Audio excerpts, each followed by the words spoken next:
quiero por favor que demos un fuerte aplauso para recibir al señor Jack Giraud.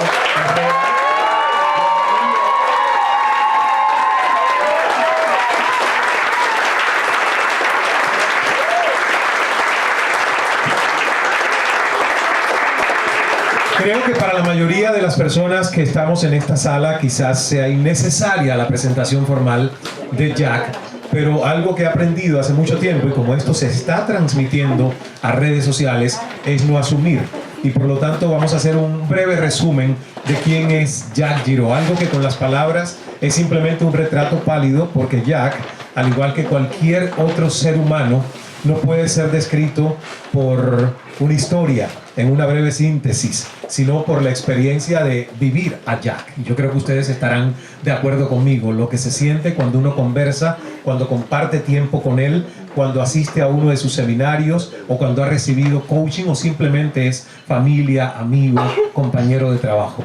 Pero hay unas cualidades de Jack y algo de sus estudios que vale la pena mencionar. En primer lugar, es venezolano. ¿Hay venezolanos en la sala? Ya me imaginaba. Levanto media mano, aunque sea yo, ¿eh? Por favor. Autor, ingeniero, especialista en desarrollo organizacional, master coach, mentor y facilitador. Desde 1997 se dedica a la consultoría y al coaching ejecutivo con el fin de fortalecer las habilidades de líderes. Ha participado en la capacitación y adiestramiento de más de 15,000 personas en temas como liderazgo, coaching e inteligencia emocional. Facilitador certificado de seminarios Insight por los últimos 22 años y con mucho placer, humildad y al mismo tiempo orgullo, tengo que decir que es el director académico de Cal Enterprises y todos nuestros proyectos. Y ha sido una bendición desde que Rita lo trajo a la empresa, se va a hacer casi ya 3 años, contar con el expertise de Jack en Cal Enterprises. Así que muchas gracias por todo lo que nos has aportado, Jack. Y bueno, gracias y bienvenidos por estar aquí. Y estoy muy contento, de verdad, estoy tan...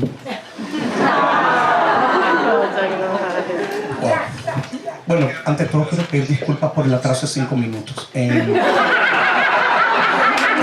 realidad, estábamos terminando algo muy importante también en la oficina. Tenemos 2 días trabajando con un grupo que es un grupo de influenciadores muy cercano a Cal Enterprises. Lo llamamos Influencer Circle. Es como el grupo VIP que trabaja en la empresa y que recibe la mentoría directa de Ismael Cala. Y ellos están aquí, por cierto, y quiero dar...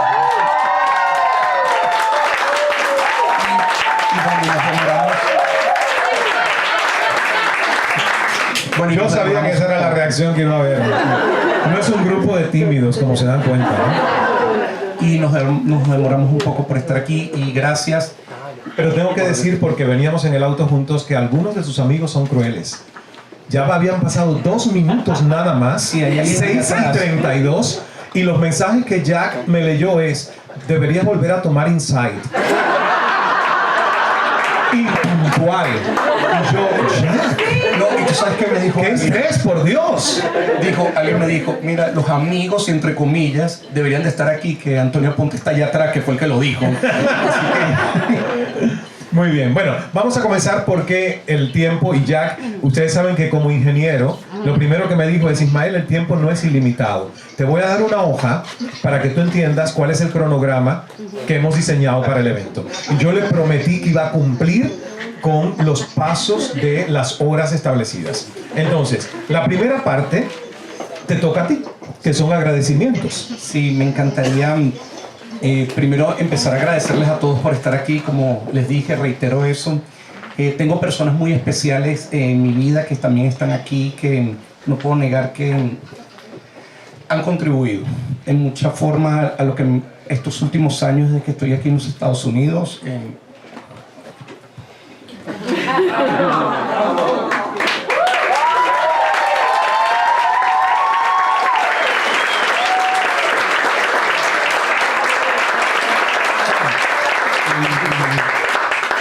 Bueno, eres humano. Sí.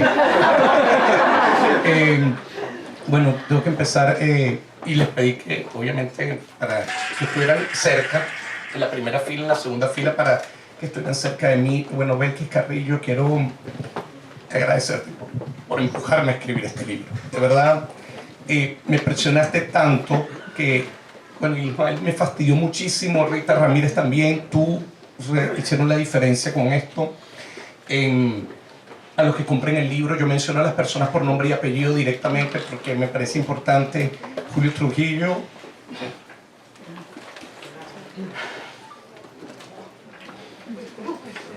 Gracias.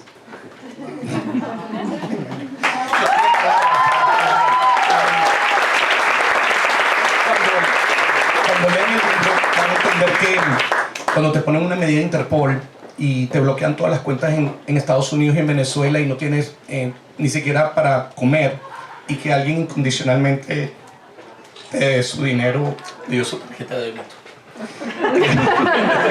Gracias. Y me abriste las puertas de tu casa. Además fuiste a Venezuela a buscarme ropa porque tuve que salir con lo que tenía puesto. Tengo gente muy especial aquí, de verdad. Gabriela Sánchez Vegas, gracias. Tomás Vázquez, me sacaste de Venezuela y me sacaste de México también. O sea, fue algo muy especial, de verdad, definitivamente. Y la primera vez hiciste lo imposible para que no me atraparan ni me metieran preso por algo injusto, que obviamente si leen el libro se van a enterar. Y la segunda vez que me fui a México, esa orden de Interpol y extradición, y me estaba persiguiendo la Policía Federal, fue bastante incómodo. Gracias. Y obviamente contribuiste a eso. Y llegar aquí y tener trabajo, encontrarme con gente que quería. Alejandro Chaván, Rita me abrió las puertas también para trabajar.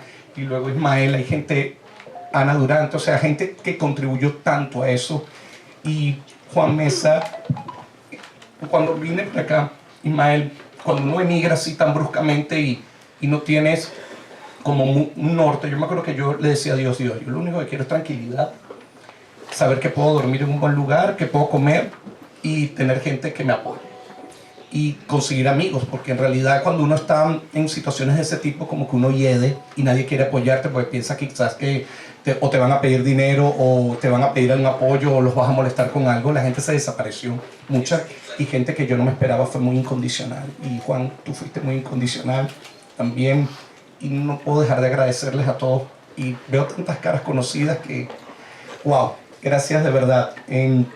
Tengo amigos del colegio aquí, Ismael, gente que también, ¿no? y tengo personas que llegaron de Los Ángeles, de Los Ángeles, que me sorprendieron, gente que vino de Orlando para esto. Tengo amigos del colegio que están aquí, como Isa, Antonio, que están allá atrás, y quiero agradecerles también por estar aquí porque me conocen desde niño, además. Entonces, bueno, yo te paso la lista, no voy a hacer que se te haya quedado algo. Ok, entonces luego de esto, bueno, le quiero agradecer a Books and Books por el espacio, por permitirnos estar aquí también. Tenemos unos sponsors para este evento, Coifon Digital and PR, gracias por la oportunidad de apoyarnos. Bueno, GSB, Gabriela Sánchez Vegas, eres mi amiga, mi comadre, has sido mi cliente y además eres mi sponsor y te quiero agradecer eso. Obviamente, Francisco Herrera Luque Foundation, gracias de verdad. Pancho, por estar aquí. Uno de los primeros libros que leí fue Los Amos del Valle, además mi apellido Herrera, mi segundo apellido, lo tengo que honrar también, y quiero agradecerte eso. Y bueno, tu padre era un genio. Sé que tu madre está aquí también, y gracias por estar aquí. Bueno, Ismael Cala también, que ha sido no solo el que escribió mi prólogo del libro, sino que además me ha apoyado para estar aquí. Gente de su equipo está, si ven a alguien pasando atravesado grabando ese Mo, parte del equipo de la empresa, y Lorena, que nos presentó, y mucha gente de la empresa, que gracias por apoyarme también para esto. Ya terminé. Muy bien. Gracias a ti por la oportunidad. Un aplauso para Jack y para todos.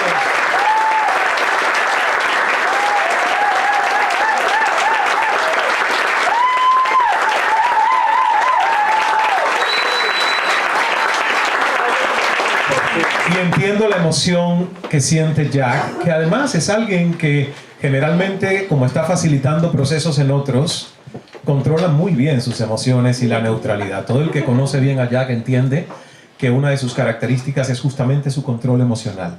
Pero alguien te dijo, del círculo eres humano, y estás celebrando un momento histórico, porque es la concreción de un sueño que además nace de pesadillas, de su vida real, que son las historias en las que él se basa para contar luego el tema de la resiliencia.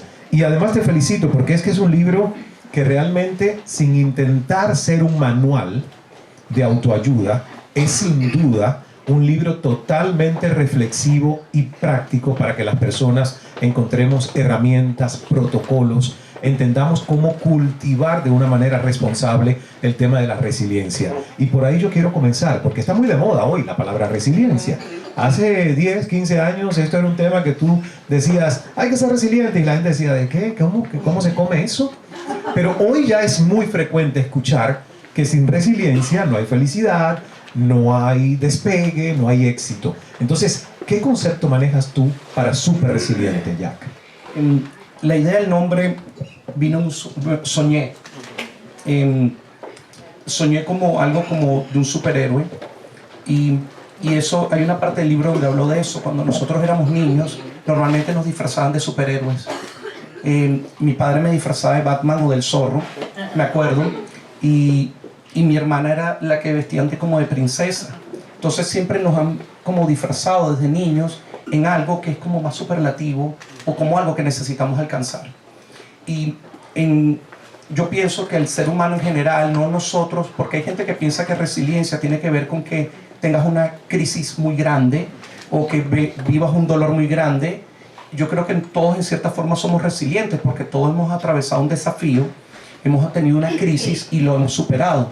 Y yo creo que yo soy el menos maestro para decir eso, porque si tú estás aquí sentado, tú has atravesado tus propias situaciones de riesgo, de difíciles, o muchos han emigrado, o muchos han tenido una pérdida de alguien importante en su vida. Entonces, creo que todos somos súper resilientes, o sea, esa parte de héroe, de superhéroe y de resiliencia también. Adicionalmente, en el último capítulo del libro, que hablo dice así, del Homo sapiens al Homo resiliens, siempre hemos enfocado nuestra vida en conocer y acumular conocimiento, y creo que nuestra propia experiencia de vida es lo que nos hace sabios para poder ser los Homo resiliens que necesitamos ser, que en realidad todos lo somos. Las historias de tu libro no son historias ficticias. Ya tú adelantaste un poquito estar 2 años en la lista de Interpol. Imagínense qué significa eso, que tu búsqueda en Google, tu nombre aparezca entre los buscados por Interpol. La historia de la muerte de tu padre, o sea, hay varias historias personales que están en el libro. Y yo me imagino que debe haber sido un proceso personal doloroso el escribir, y luego las varias revisiones que tienen los primeros manuscritos de un libro cuando tú estás haciendo catarsis de algo tan íntimo y tan personal. ¿Cómo fue ese proceso para ti? Wow, les voy a decir la verdad, el libro estaba listo hace más de un año. El libro está completo, el manuscrito, quizás la portada, el diseño no, pero el libro como tal estaba listo. Pero cuando empecé a revisarlo, porque obviamente le pedí a alguien que copieditara el libro un poco por si tenía errores y esas cosas, y yo empezaba a leer los manuscritos, entraba como en unos procesos de catarsis y de parar el libro, ¿no? Leía 2, 3 páginas y me ponía a llorar, o me entraba un poco de rabia, porque a veces uno, cuando tiene un proceso de apego por cosas que tenías o que construiste y obviamente las perdiste, entras con un cierto proceso de resentimiento o culpa, y paralizaba el libro porque lloraba por horas, días, y como al mes lo volví a retomar, y así iba sucesivamente. Entonces, como el libro tiene unas 200 y algo páginas, me tardé 1 año y medio en ese proceso solo de limpiar internamente, creo, para como estar listo para presentarlo, porque mucho de mi temor era cómo yo presento esta historia, que no es algo inventado, sino era algo mío, y que además yo me manejo de una forma muy neutra, es verdad, y puedo sonreír, divertirme, tomarme unos tragos o irme a bailar, pero en el fondo yo estaba arrastrando parte de esto. ¿Qué fue lo que más te costó escribir de las historias personales? Hay 2 cosas que sí fueron muy desafiantes que me tocó escribirlas. Cuando pasó lo que pasó, obviamente los medios de comunicación, las noticias, que les gusta mucho como el drama y lo amarillo, las noticias así amarillas, comunicaron que, bueno, que me había robado un dinero, que había estafado gente, y en realidad yo creo que ni un bolígrafo me robó en mi vida. Y eso me molestó mucho porque la primera reacción de mi familia y de personas muy cercanas fue como dudar de la integridad que yo puedo tener en las cosas. Eso me molestó mucho y no lo puedo negar. Incluso uno de mis hermanos reaccionó muy mal y por varios meses me dejó de hablar porque leyó la historia de lo que decían los medios y pensó que quizás había una parte de verdad en eso. Me costó sanar eso y yo escribí eso en el libro. Incluso me pasó anoche, Ismael, que yo tengo uno de mis hermanos que vive en Alemania y yo anoche no dormí bien, de verdad, mi cabeza daba vueltas por toda la emoción que tenía de esto.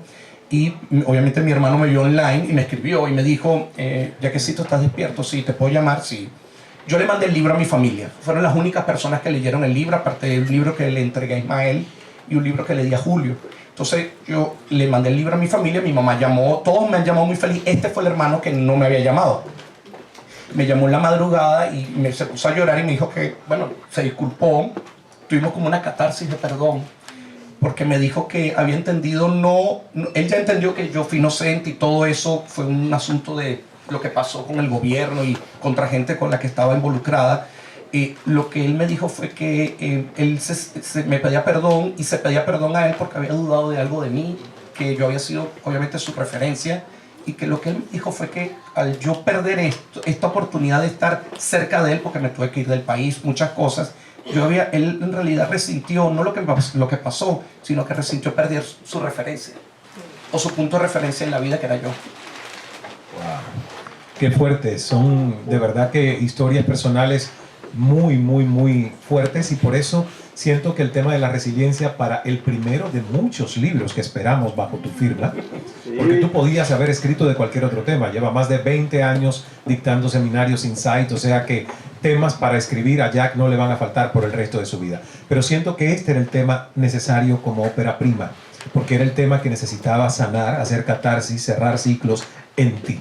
Y tú haces en el libro un decálogo, que para mí es el gran regalo que se lleva el lector de este libro, conocer más a Jack a fondo, y segundo gran regalo, el decálogo para el renacer. Obviamente no vamos a recitar porque hay que comprar el libro, las 10 ideas, pero por lo menos cuéntanos el propósito con el decálogo, y si quieres adelantar por lo menos uno de los 10.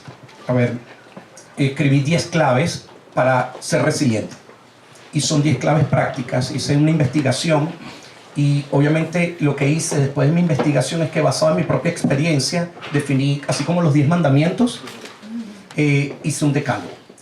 Hay partes del decálogo que mezclo con mi historia personal, ¿no? Por ejemplo, para mí yo creo que uno de los más importantes fue el que tiene que ver con la fe, ¿no? Entonces, porque cuando tú estás en un proceso de resiliencia donde sientes que estás perdiendo cosas o estás haciendo una transformación muy fuerte en tu vida, necesitas recurrir a algo que sea más inspirador o divino. Y normalmente, ¿qué hacemos? Oramos a Dios, rezamos o le pedimos a Dios que nos apoye, ¿no?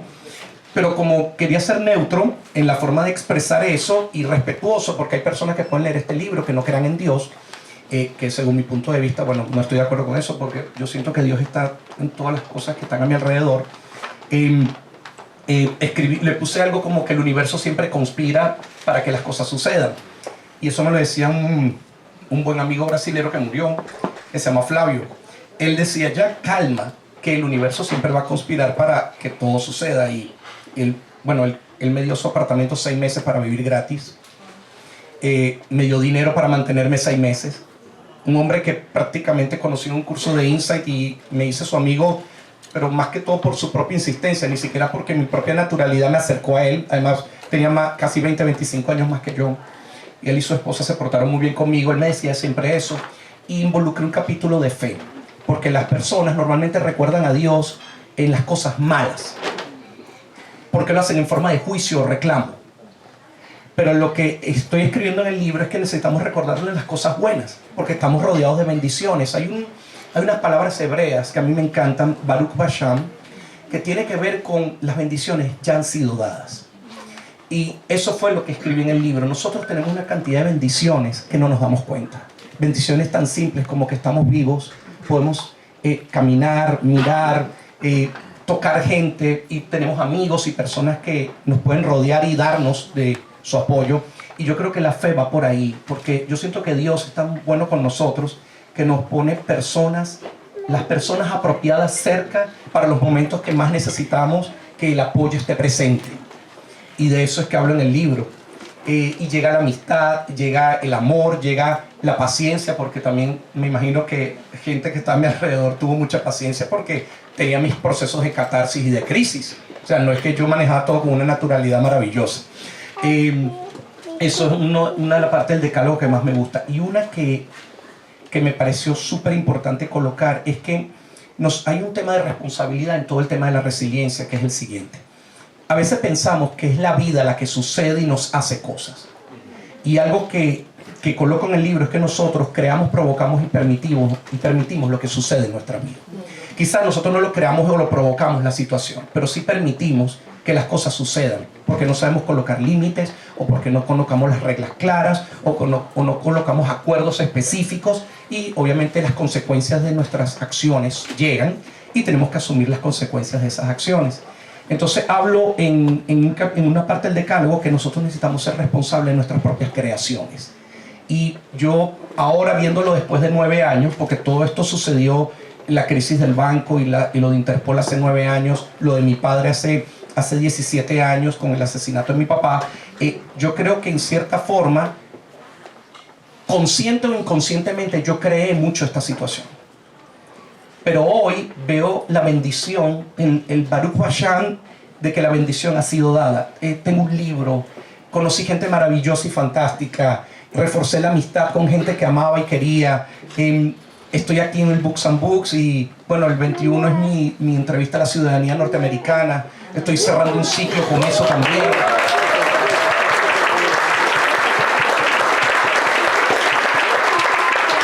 Felicitaciones, porque cuando el libro terminó, al final del libro eso quedó como en suspenso. Tienes que hacer una segunda edición muy pronto, cuando ya tengas la ciudadanía, diciendo este tema está cerrado y resuelto, ¿no?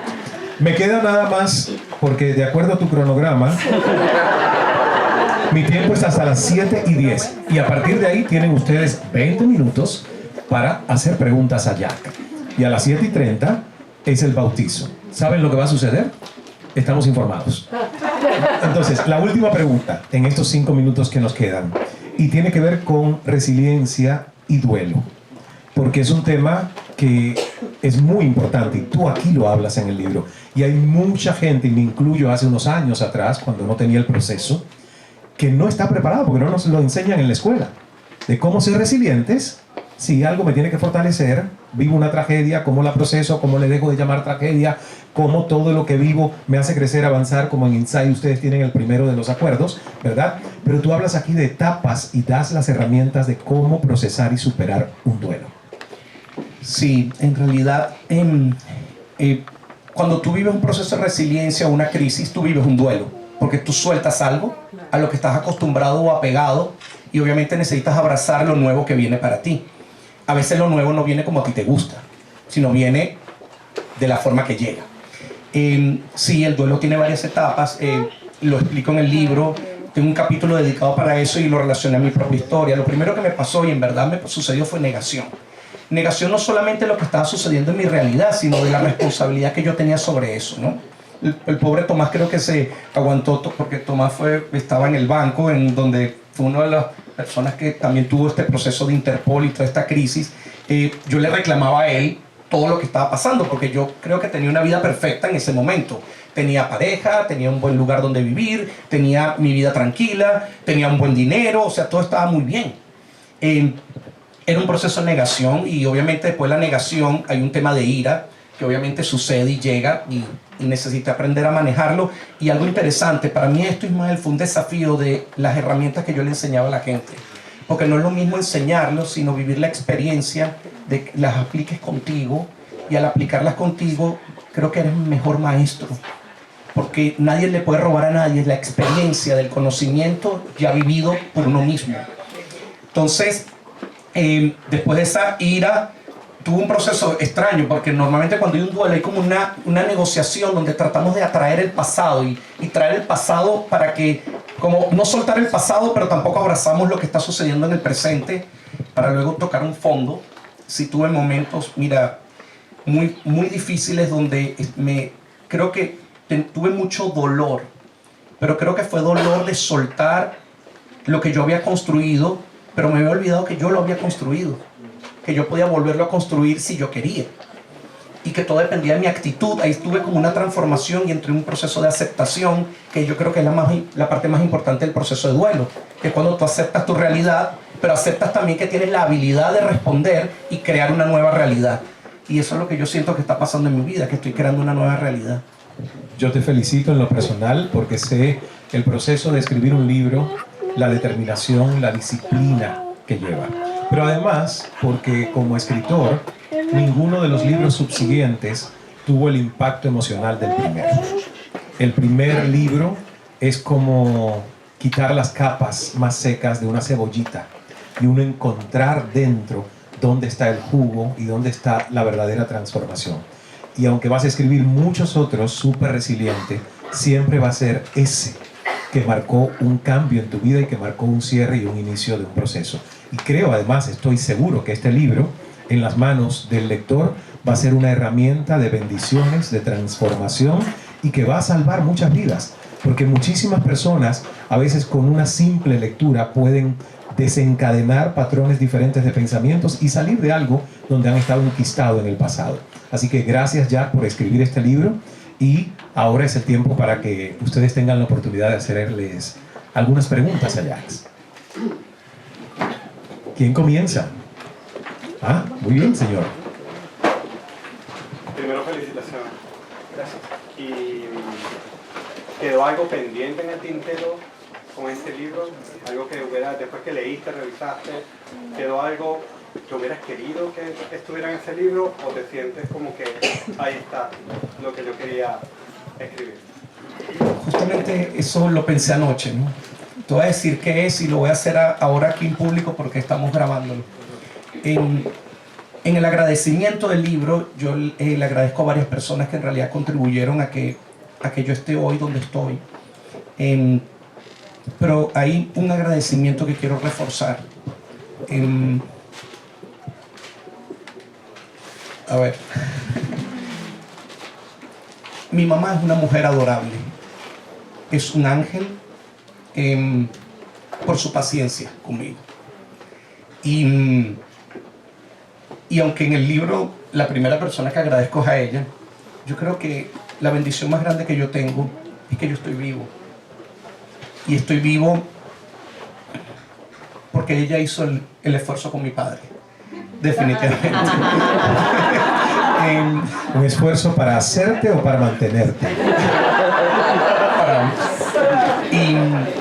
Y creo que mi mamá fue tan paciente, amorosamente neutra, para apoyarme incondicionalmente en esta experiencia que viví, no solo con mi papá, porque cuando llegué a la morgue donde tenía que identificar a mi papá, porque cuando pasó lo que pasó en la Plaza Altamira, le robaron la cartera y no tenía identificación. Entonces me tocó bajar al sótano de una morgue que nunca había ido, nunca estaba en mis planes eso, y pedían 2 testigos. Tenía uno de mis mejores amigos al lado mío, no quiso bajar, y mi mamá me dijo que ya bajaba. Mi mamá creo que ha estado en los momentos más desafiantes que yo he tenido en mi vida, y eso se lo quiero agradecer. Ella, junto con su esposo, que murió ya, me decían que yo era muy bueno en carreras de 100 metros, que yo era muy hábil para hacer planes, para transformar gente, para hacer que las cosas sucedieran. Y ellos me dijeron que esto que me iba a tocar vivir, me lo dijeron justo antes de, cuando apenas me fui de Venezuela, hace 9 años, me dijeron que esto iba a ser un maratón y que no es lo mismo 100 metros que 42 kilómetros. Y me di cuenta que no estaba tan listo para los 42 kilómetros. Bueno, creo que ahora estoy un poco mejor. No quiero decir que llegué a donde quería, pero siento que en esta carrera estoy mucho más preparado ahora gracias al libro. Gracias. Muy bien.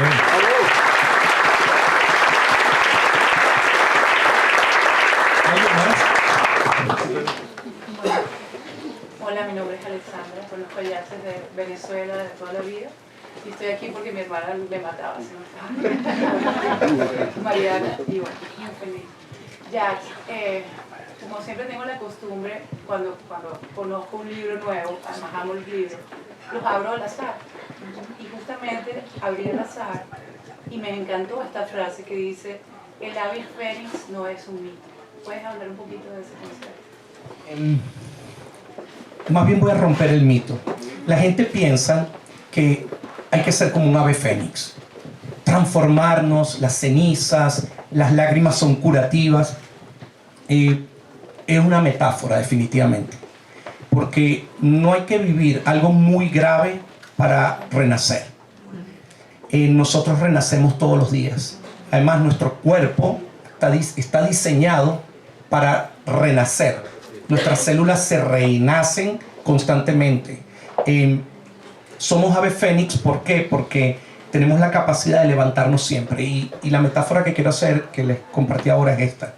Cuando nosotros éramos niños, y los niños están solos y juegan, si se caen, ellos se levantan inmediatamente. Pero si papá o mamá están al lado diciendo: ¿qué pasó, mi amor? No sé qué. Entonces el niño es que empieza a llorar y empieza... Pero cuando el niño está solo, naturalmente la niña está sola, se cae, se limpia un poco las rodillas y se levanta. Eso quiere decir que naturalmente, desde nuestra genética, nosotros tenemos en nuestro ADN una capacidad de renovación. Que obviamente cuando ya crecemos y somos adultos y maduramos, la reforzamos, es verdad, pero también hay aspectos de nuestra epigenética que nos bloquean y que nos hacen olvidar que podemos renacer de forma natural. Entonces, somos aves fénix desde niños. Lo que pasa es que no lo sabemos. Gracias.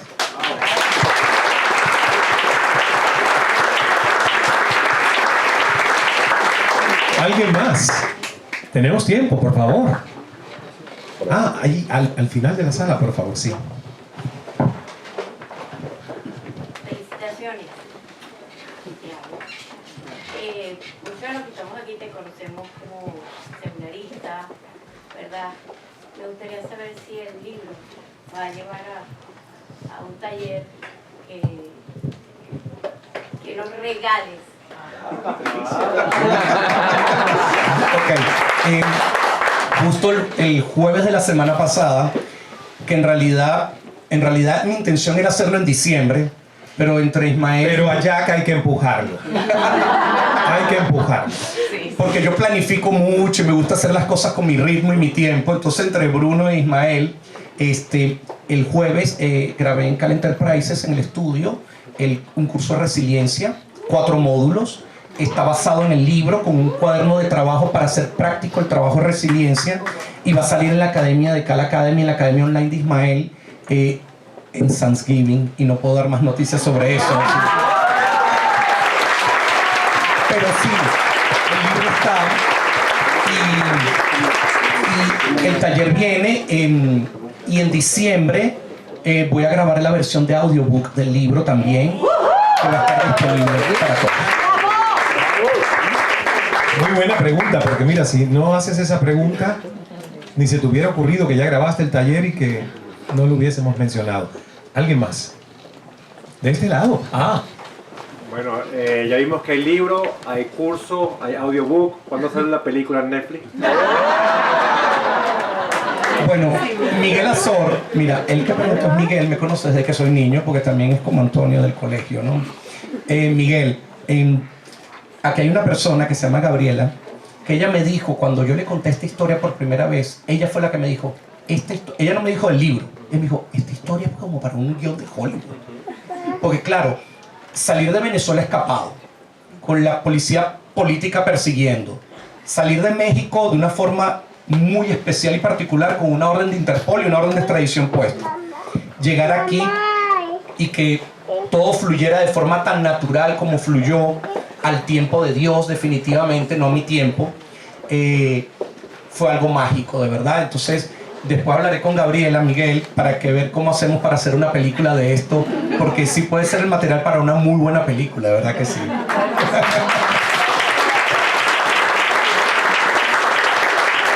Y lo bueno es que gracias a Dios sabemos que la película tiene un final feliz. No, porque a veces hacen esas películas que dicen cómo termina. Aquí hay un final feliz, y es lo que puede inspirar a muchas personas, que todo lo que nos pasa en la vida, casi todo, no tiene tanta permanencia. La mayoría de los eventos tiene una capacidad de resolución. ¿Alguien más? Elizabeth. Yo dije, quiero reconocerte en público. Siempre te vi tan introspectivo, tan mirando hacia abajo. Y hoy vi en ti esa parte humana que me fascinó. Y solo quería dejártelo saber. Traducción.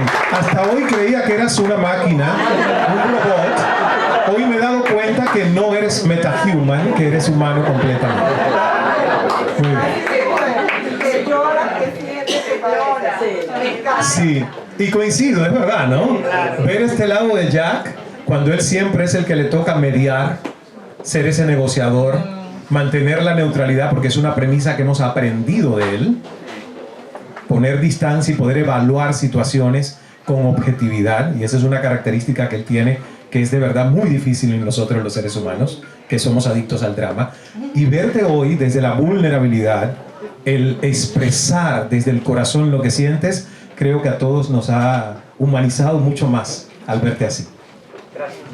Gracias, Elizabeth. ¿Quién más? Felicitaciones. Esto yo me lo voy a leer muy rápido y no me cabe la menor duda que me va a encantar. Yo necesito que empieces a escribir el próximo. Empújalo. Deja que pase Navidad. Lo hemos empujado demasiado este año. Y no quiero que después haya un reclamo tan grande que diga no puedo seguir trabajando aquí. Pero la pregunta es, ¿tienen ya en mente qué viene después de esto? Porque éxito va a haber, eso a mí no me cabe duda. Yo algo que decidí es que voy a escribir sobre mis propias situaciones que necesito resolver. Y por eso escribí este libro. ¿Cuál es el segundo? El segundo libro que quiero escribir es sobre aprender a decir que no.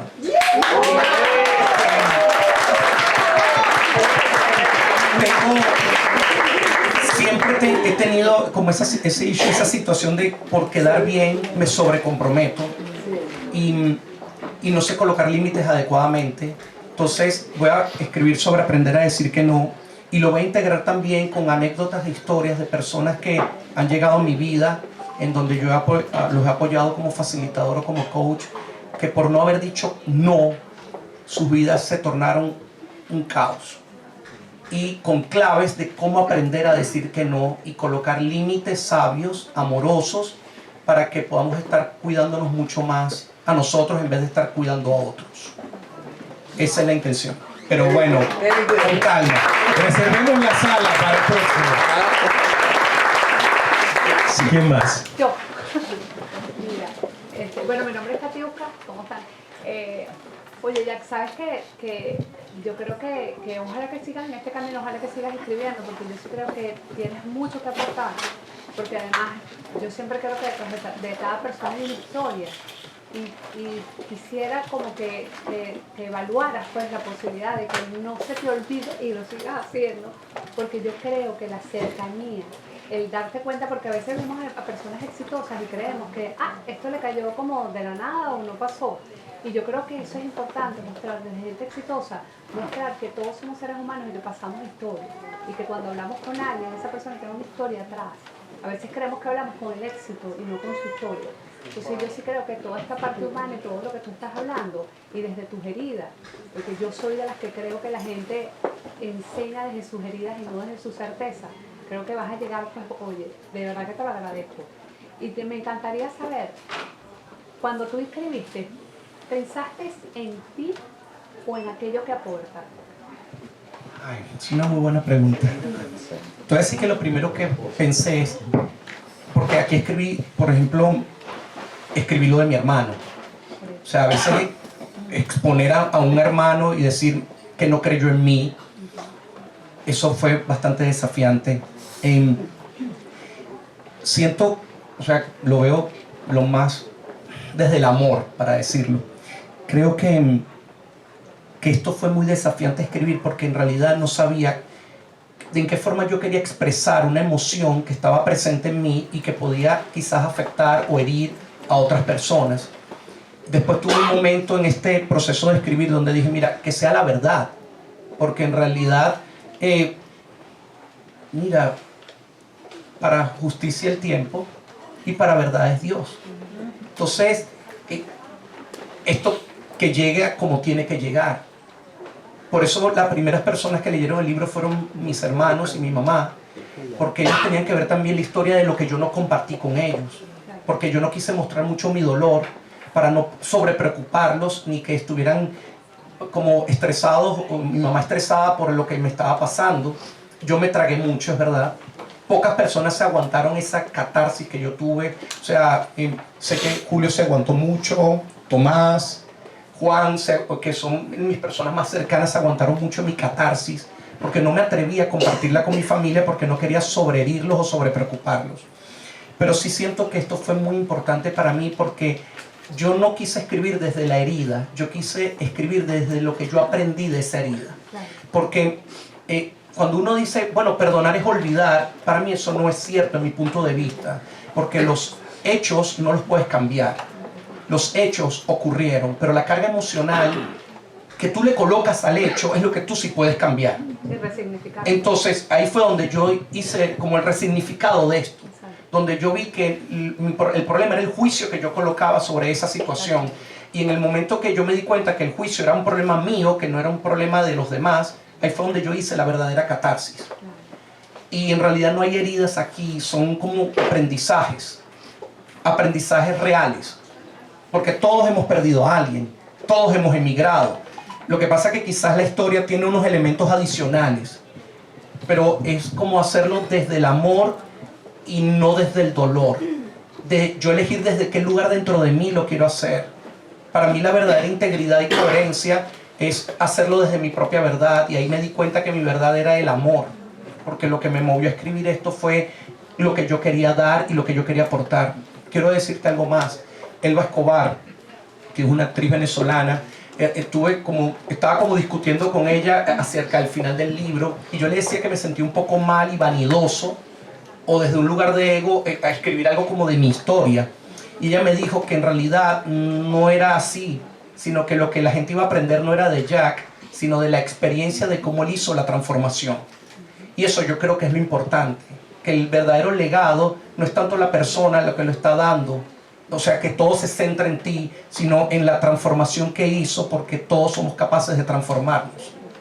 Y por eso incluso la mencioné en el capítulo final del libro, porque me hizo verlo, que no lo estaba haciendo desde el ego, sino lo estaba haciendo desde la oportunidad de que otros aprendieran cómo pueden transformarse, para que la gente pueda usar esto como algo útil y no como una historia más de dolor, que muchas de las que nosotros en nuestras propias vidas hemos tenido.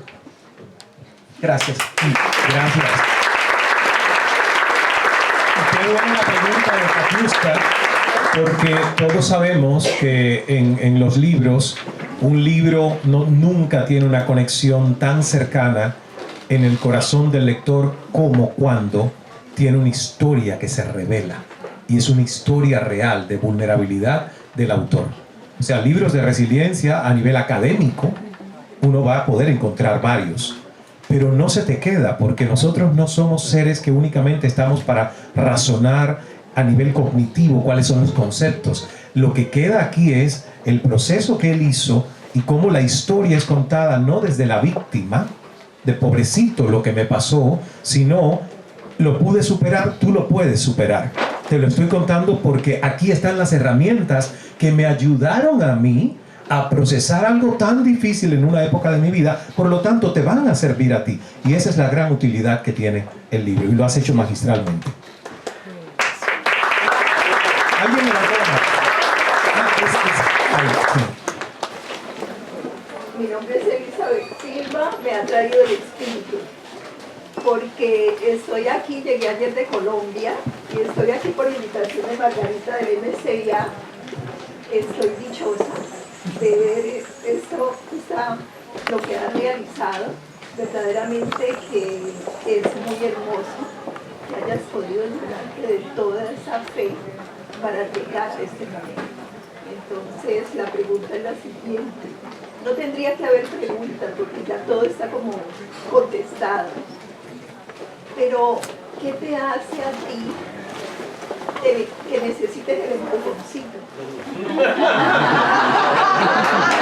Muy buena pregunta.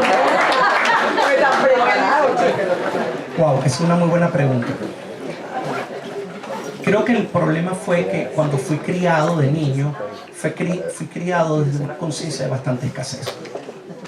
y creo que eso quedó como en mi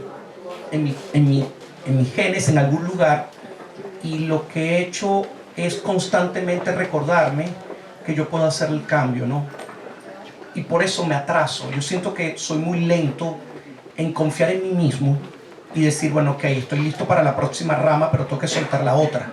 Entonces, yo soy de los que le gusta tener las dos ramas agarradas, ¿sabes? Entonces, pero creo que eso viene desde ese lugar de la escasez.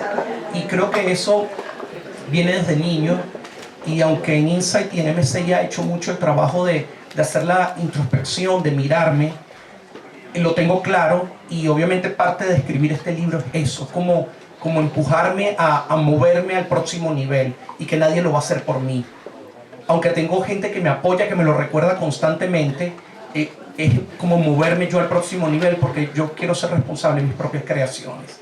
Y siento que Dios es un buen socio conmigo en todo esto. Suena horrible decirlo así, pero él y yo hicimos un negocio. Yo coloco 10 y él coloca 90. Y cuando yo hago eso, yo sé que el mejor socio es porque no me va a reclamar si yo puse el 10 incompleto o no lo estoy poniendo al día. Él me da incondicionalmente. Tengo mi coach de toda mi vida, que es como mi mentora, Kenia Aliaga. Ella siempre me decía esto que yo no entendía. Ella me decía, Jack, tú eres el hijo preferido de Dios. Pero no lo reconocí, y parte del proceso de escribir el libro fue darme cuenta de eso. Que yo tuve una suerte, de verdad. Definitivamente, de 2 escapadas de un país, de no haber ido con mi papá a la Plaza Altamira porque iba a ir con él y no fui porque estaba cansado, y las 2 personas que estaban al lado de él quedaron heridas de bala también. O sea, yo he tenido tanta suerte, pero no es suerte.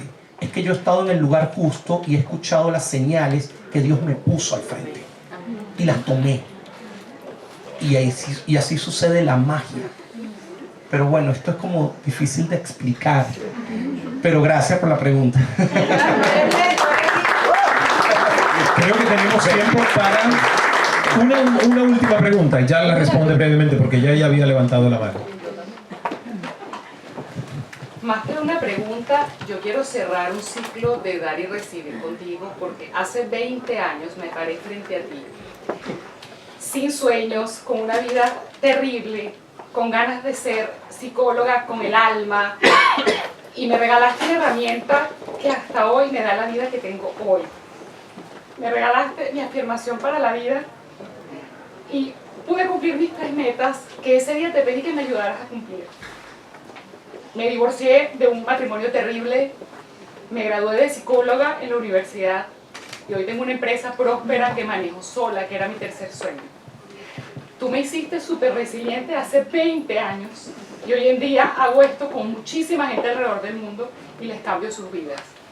Así que yo quisiera hoy pedirte, no una pregunta, pedirte que compartas tu afirmación con el mundo, porque has cambiado tantas vidas, tantas, porque yo cambié la mía con la mía y conozco a mucha gente valiosa que cambió la suya. Comparte con la gente que está aquí tu afirmación. Wow.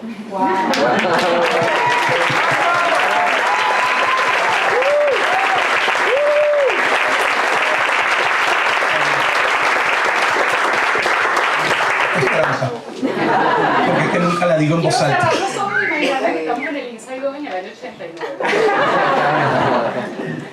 Bueno, mi afirmación es: estoy fluyendo en libertad, aceptación y paz, despertando conciencia en el mundo con la fortaleza y ternura de mi corazón. Wow, esa afirmación me cambió la vida. Y es verdad, el libro es aprender a fluir, es aprender a ser libre, es aceptar las cosas que pasan de la forma que pasan, es despertar mi conciencia primero, porque no puedo tener el don o la habilidad de despertar conciencia en otros si no lo hago conmigo primero, y hacerlo con fortaleza, porque a veces soy flojo y a veces me entro en mi comodidad y en mis miedos. Lo quiero hacer con ternura conmigo, no tiene que ver con los demás, porque quiero ser compasivo conmigo entre tanta exigencia, y lo quiero hacer desde mi corazón, que es la parte más esencial de mi vida y es lo que me mueve a estar donde estoy. Y gracias por esto, no me lo esperaba. Gracias. ¡Bravo!